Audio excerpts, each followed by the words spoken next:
आली रे आली, आता माझीही वेळ आली. भाजपाचे खासदार ठाकरे शिवसेने. भाजपकडून ठाकरे शिवसेनेला अनेक धक्के दिले जात आहेत.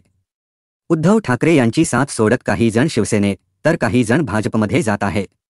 परंतु आता उद्धव ठाकरे यांची वेळ आली आहे. उद्धव ठाकरे यांच्या शिवसेनेत भाजपचा जळगाव येथील विद्यमान खासदार जाणार असल्याची माहिती मिळत आहे. भाजपने तिकीट कापल्यानंतर नाराज असलेले खासदार उन्मेष पाटील ठाकरे गटात जाणार आहेत. ठाकरे गटाकडून उन्मेष पाटील यांच्या पत्नीस जळगाव लोकसभा मतदारसंघातून उमेदवारी दिली जाणार आहे. त्या जळगावमधून निवडणूक लढवणार असल्याची माहिती असून भाजपने या ठिकाणी स्मिता वाघ यांना तिकीट दिले आहे. उन्मेष पाटील यांच्या पत्नी संपदा पाटील जळगाव लोकसभेसाठी उमेदवार असणार आहेत. भाजप विरोधात शिवसेना ठाकरे गटाकडून त्या निवडणूक रिंगणात उतरणार असल्याची माहिती आहे. भाजपने तिकीट कापल्याने विद्यमान खासदार उन्मेष पाटील नाराज असल्याचे बोलले जात आहे. शिवसेना ठाकरे गटाच्या पहिल्या 17 जणांच्या उमेदवारी यादीत जळगाव लोकसभेतून उमेदवारीबाबत सस्पेन्स ठेवला गेला आहे.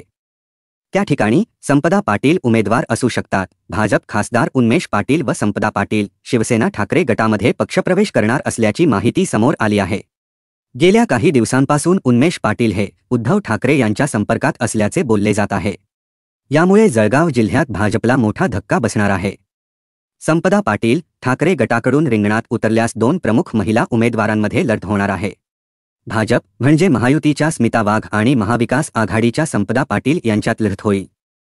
उन्मेष पाटील यांच्या या भूमिकेमुळे जळगाव जिल्ह्यातील राजकारण बदलणार आहे.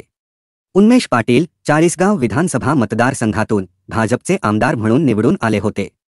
त्यानंतर 2019 मध्ये त्यांना जळगाव लोकसभा मतदारसंघाचे तिकीट दिले. त्यावेळी ते विजयी झाले. भाजपचे सर्व उमेदवार अजून घोषित झालेले नाहीत.